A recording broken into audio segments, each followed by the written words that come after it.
What up? What up, YouTube? All right. Because stuff like this doesn't really translate well to the pod. Hello. Yeah. So a few weeks ago, I lost Put it on. a bet, Yeah. and the condition was that I have to do the hot sauce. Yeah. The hot saucing. So I'm gonna be hot saucing. So basically what happened is we were pulling for CG Charlotte, and you only pulled 2 Charlottes, and I pulled 4. So the loser has to do the hot sauce. So here we go. I'm going to start the show this way, and we'll see how it goes. One time I did the spicy ramen challenge, but what I didn't realize is that the ramen noodles that I purchased were not the ones that were part of the spicy ramen challenge. They were the ones that are 2 times spicy. So I kind of screwed myself. You're extra spicy. Yeah, it was bad. All right, Here we go. I don't know if you guys can kind of see. There's hot sauce tipping on this spoon. Yeah, don't spill it on my computer. All right, here we go. 3, I hate my life. 2, 1. All right, here we go. Welcome to episode 5 of FFBE Sauce. In my throat.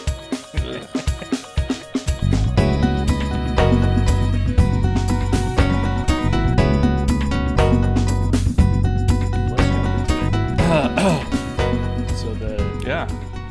CG Elena, the much awaited unit that was announced at the 3rd anniversary, is finally here. So what I want to do is let's jump into her unit intro quest, and we'll take a look at her limit burst. Yeah, that sounds good. And kind of see What does she look like? and how we feel about it. I mean, this is kind of cool because it's the first unique global unit with a CG animation. Yeah, it's crazy. Yeah. I'm excited. I still feel the spiciness in my throat. Should have got a spicier hot sauce. All right, let's check out this CG limit burst. I've already cleared all the quests, so we're just gonna check out that sweet. You see what I mean? How she doesn't wear her coat properly. Yeah, I get that. But I guess think that's how it just wears looks really nice though. It does. Pretty. I love the way she looks. I love that slow-mo part with all the blades of light. It's just beautiful. It's really cool because if you look at where it stops the shot, Yeah. kind of freeze frames on it, you see all the different colors of the rainbow, and I think that's really cool because it's the crystal and it's light and like light shining through the crystal. It's kind of a nice touch. Yeah. I do think that she is crushing it in terms of the CG animation game. I think among the best CG animation. I think they put a lot of work into this. It looks absolutely beautiful. Definitely. I think it's my favorite of the sort of serious CG animations. I know we have Some goofy ones. I tend to prefer the goofy ones because they're funny, but this one is actually really well done, and I think it's helped. I really like Elena's sort of visual design. I like the way they made her look. I totally agree. I like the style of like the high boots. I'm totally into that. Yeah. No, really she looks good.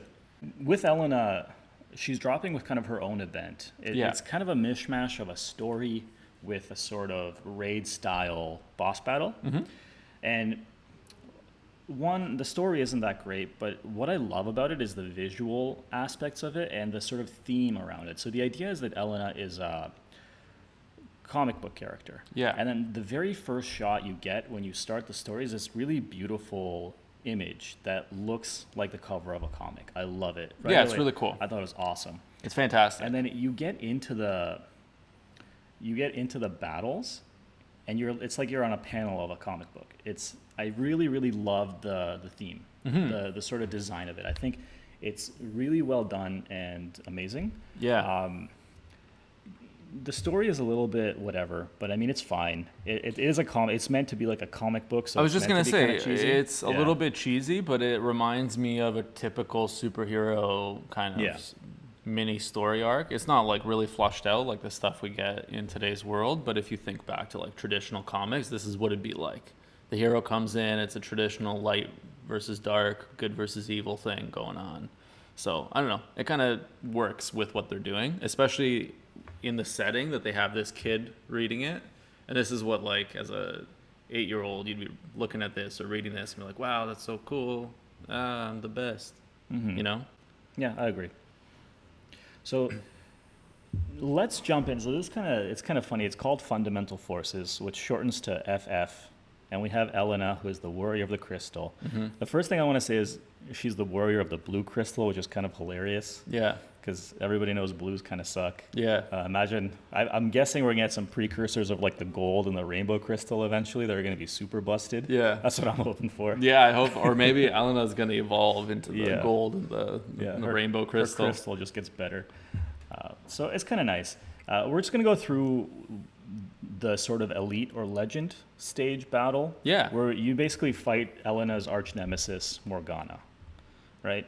I think she's pretty easy. You can usually one-turn her. I've been one-turning her with one Elena and one Esther. Yeah, that's kind of what I have set up, actually, and you guys can see this on the screen. Pretty much bring as many bonus units as I can. I bring an Elena and an Esther, or at least a half-decent Elena, and just chain it together. Yeah. Away you go, right? We It's should not all too have difficult. 2 free chicken reins. Yep. And each one will give you 75% bonus. Unless you were one of those silly people that decided to sold sell him. him. Yeah. Take that, jerks. But those people probably also have like 7 Elenas. Yeah, who knows? Yeah, but it's not too difficult of a mission. I think that it's really straightforward. Yeah. Morgana, if you do have to go through the fight, taking a magic cover tank.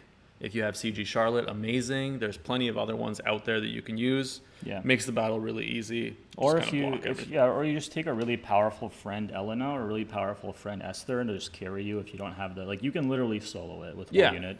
It's meant to be sort of the same difficulty, I feel like, as a raid. Yeah, I'd agree with that. Unless you're going in with super underpowered units, this shouldn't give you any trouble. Exactly. Now, with this event and this banner, we're getting 2 units. Yes, we are. Obviously Elena, and then the other one is her arch nemesis, Morgana, the Harbinger of the chair meta. Yeah. So it's really funny because she has one of her animations where she's kind of the empress. That's the idea, and she sits down in this awesome chair. I think actually visually, I think Morgana also they knocked it out of the park. She looks fantastic. You know what would have been insane, and I kind of wish they did this. I wish that they did like both as a CG unit. Yeah, I know it would have been a like ton of work. a ton of money and a ton of work, but it would have been super cool to have the rivals both have their CG animations and like have them kind of clash in that way. But still, her unit design, fantastic. I agree with you. The chair meta is upon us with Morgana and her Empress's chair. So let's talk about the units a little bit. Do you want to start with Morgana or with Elena? Let's start with Morgana, and then we'll move to Elena because she's the hero. We'll talk about what's wrong with the world, and then we'll talk about how to fix it. How to fix it, deal. And if the story is to be believed, you just fix it with your sword. You cut everything to pieces. Yeah, pretty much. And that fixes everything. Yeah. So starting off, Morgana is kind of overall an interesting unit. I think what they're trying to do here with these global units is they're trying to take units that are kind of underrepresented and give us usable versions of them. Yes. So, for example, hybrid units like Elena have been trash since Fravia was big. Pretty much, right? They've been kind of left in the dust. Even Felix, who people were excited about, didn't really push the damage meta Not forward. really. Yeah, there was Felix. He kind of dropped and he was forgotten about. People liked Carlette. She was okay. And again, she was good, but not like she didn't do that much in terms of damage. So Nagi. Sorry. The same thing with the sort of summoner. What do you call them? Oh, summoners have not been good.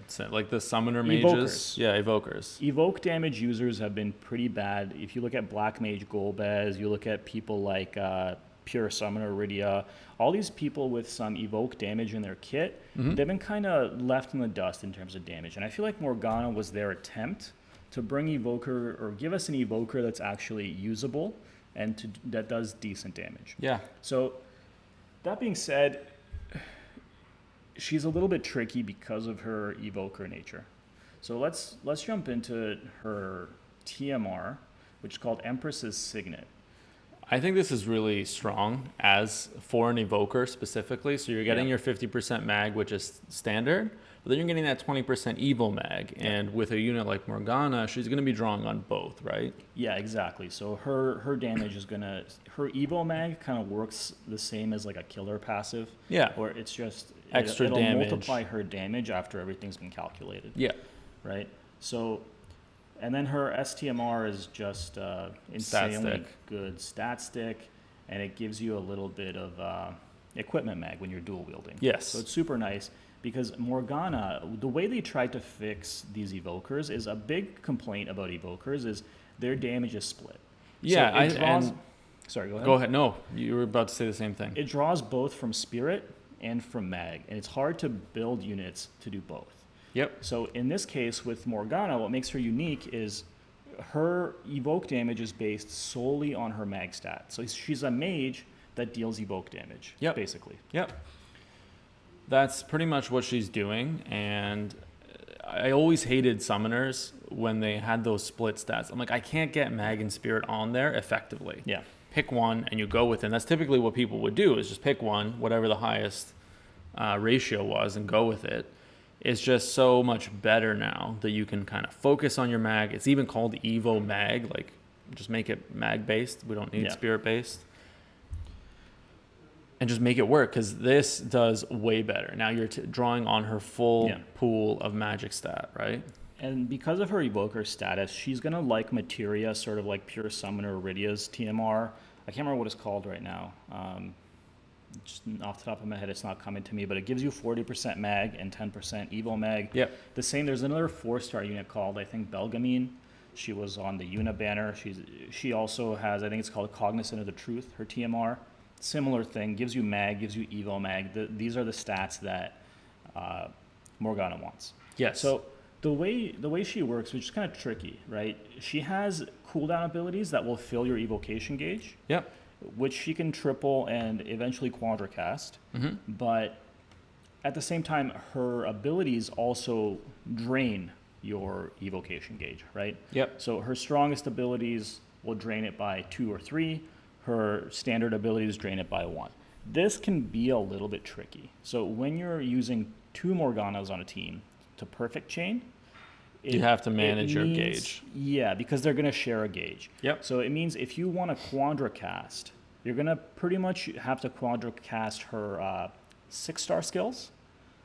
Because if you try to quadcast her 7-star skills, you don't have enough. You won't have enough Evo gauge to actually pull it off with 2 of her. Yep.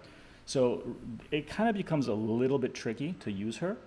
As far as damage goes, I actually really like her. I think she... Before you go on, it is tricky to use her if you're using 2 of her. But conveniently, she is drawing on some of the prominent chaining families. Yeah. So you can use other units that don't rely on an Evo gauge and use Morgana to kind of cap it at the end. You know, like cast her second, so she's doing the most damage. The only reason that I mentioned 2 is because of her limit burst, because it chains, but it's not part of a...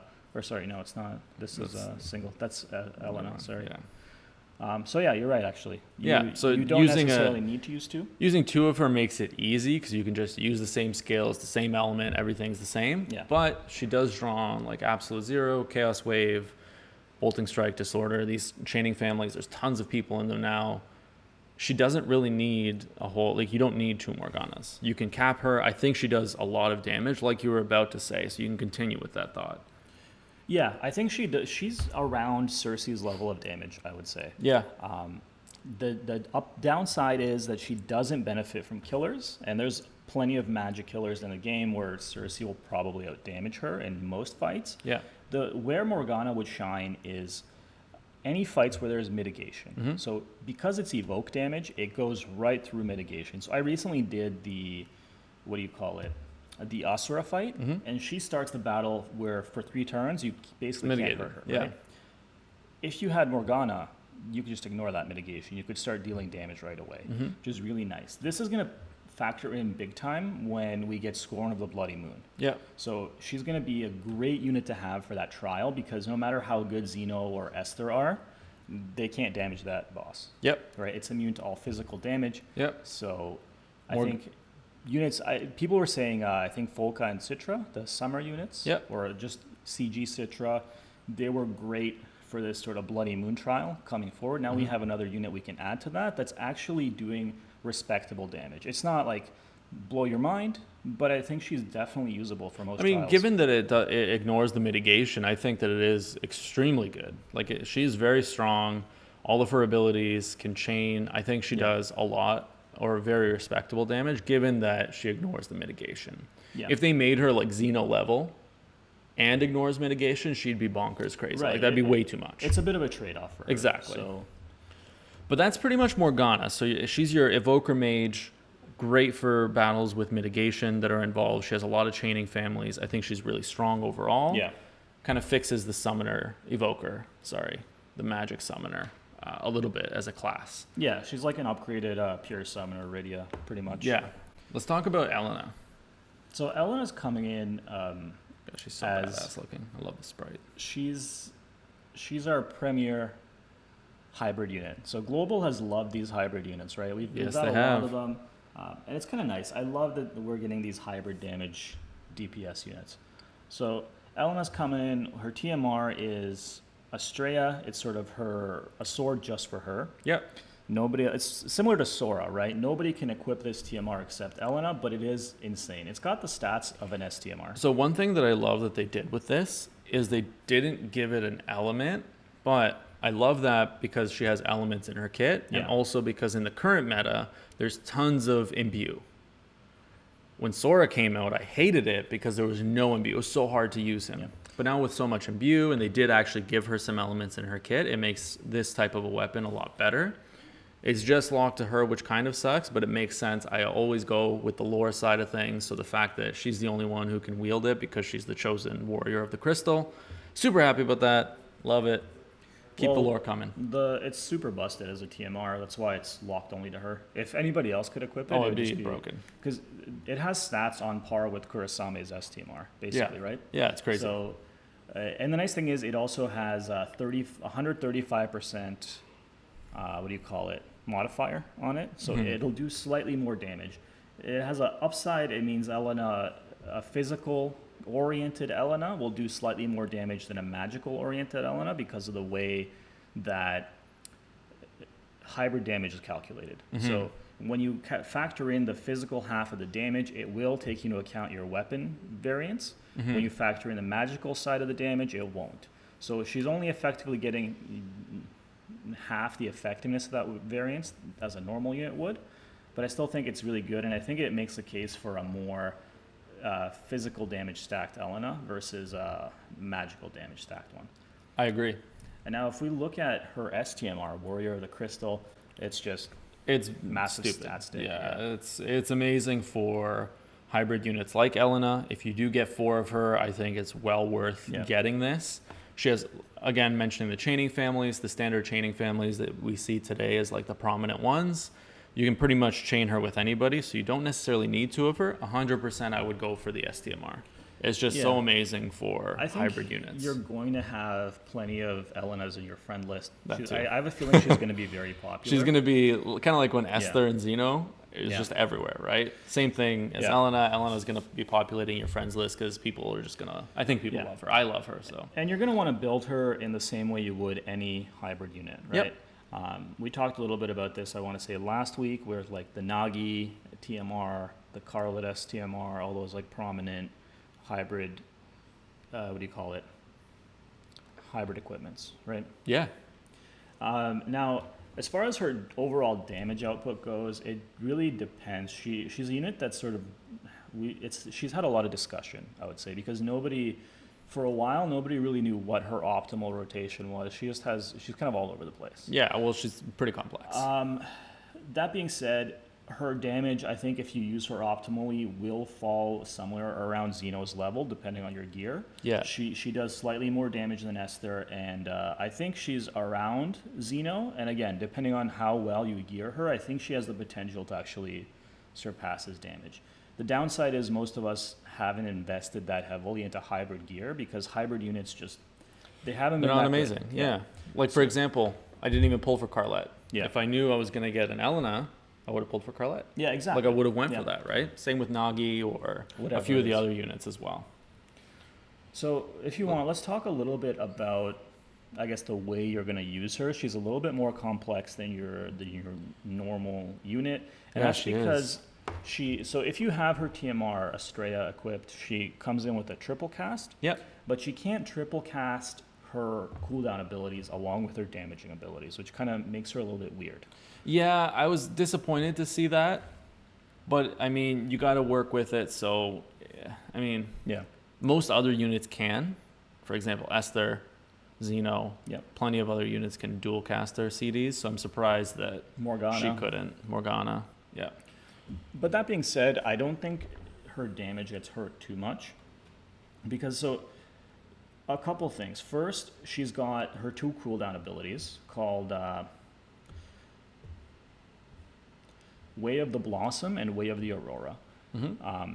These cooldown abilities decrease resistance to either ice or light, have some other effects, and then increase the modifier for some of her abilities by 8 times.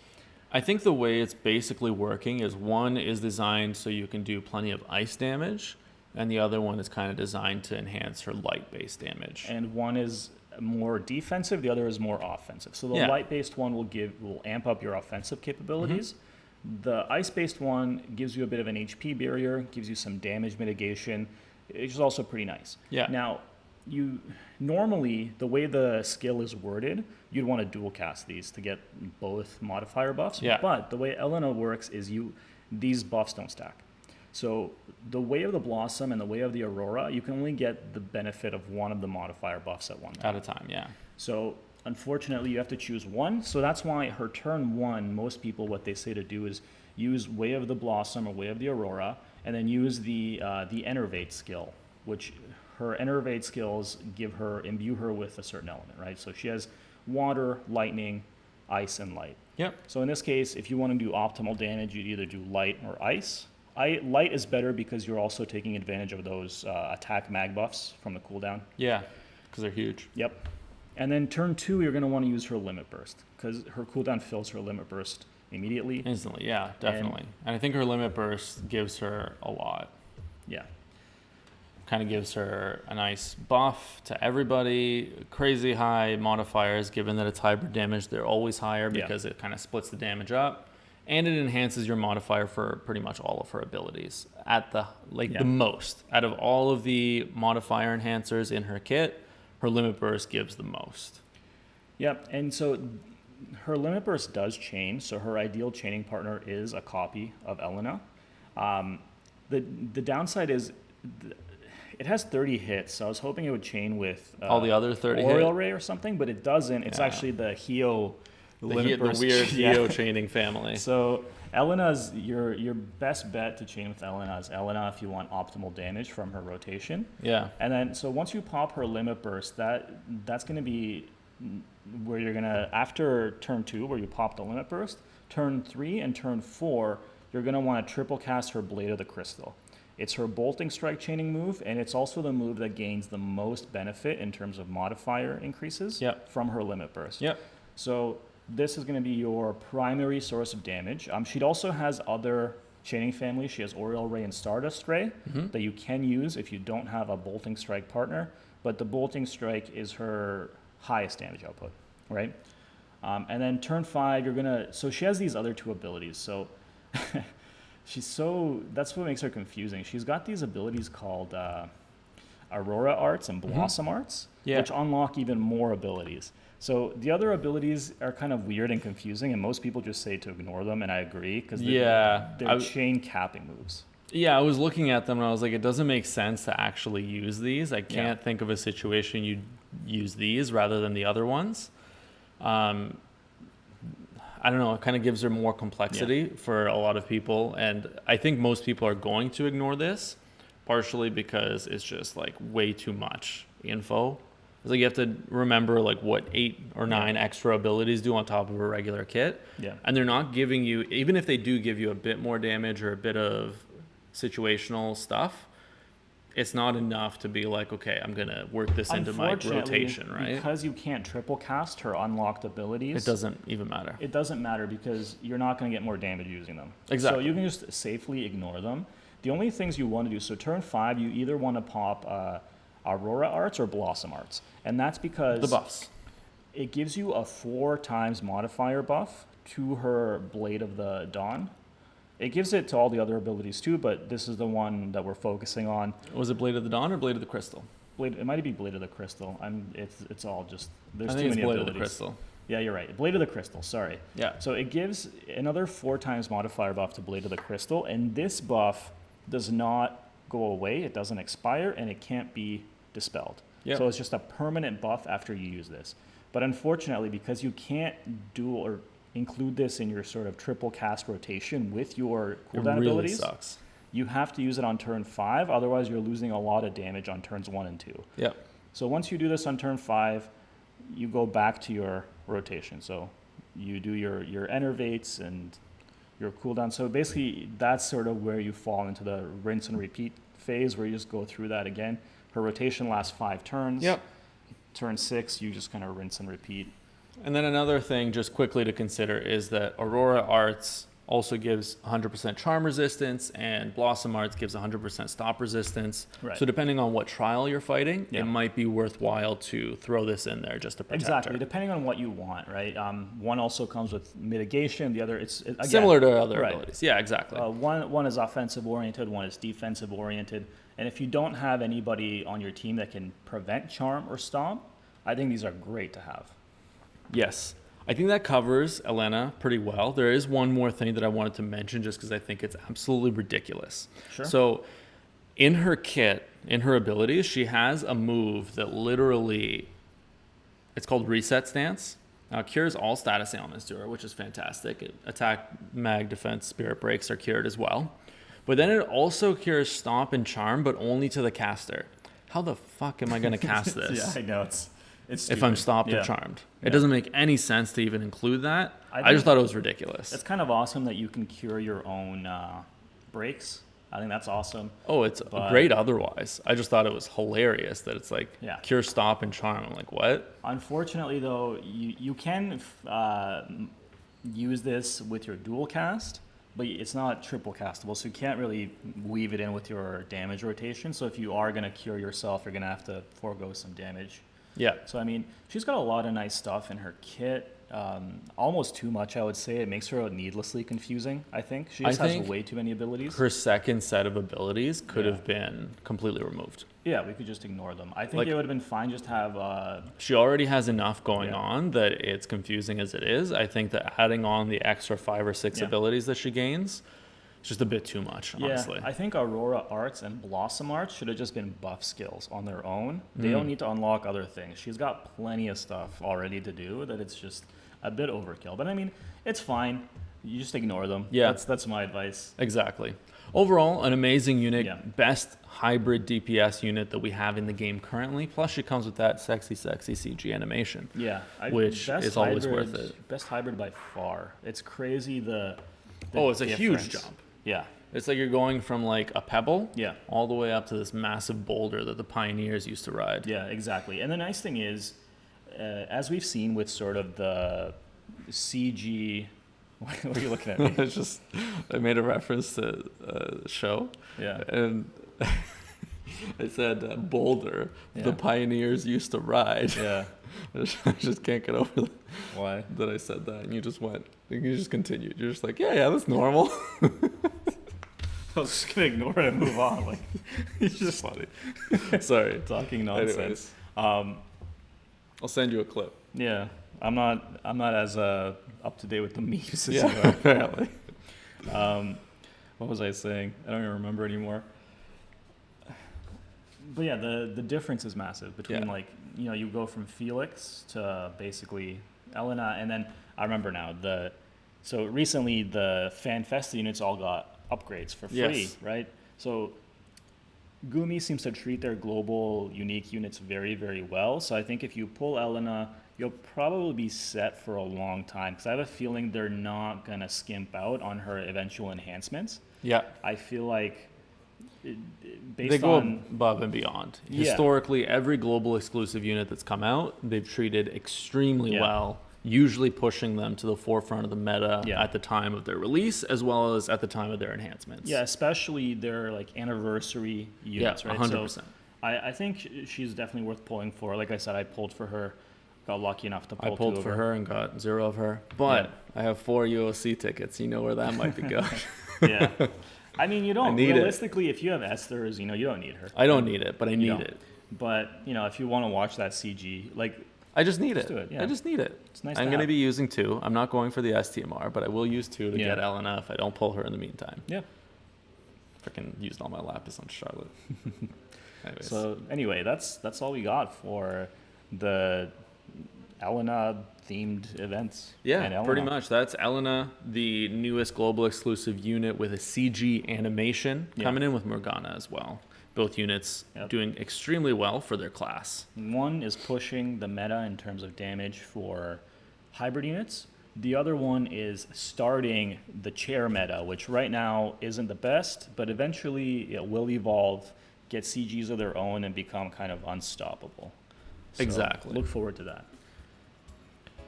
Well, that's it for this week, guys. If you're out there on YouTube, thanks for watching. Podcast listeners, thank you for listening. Don't forget to like, comment, and subscribe, and we'll catch you in the next episode.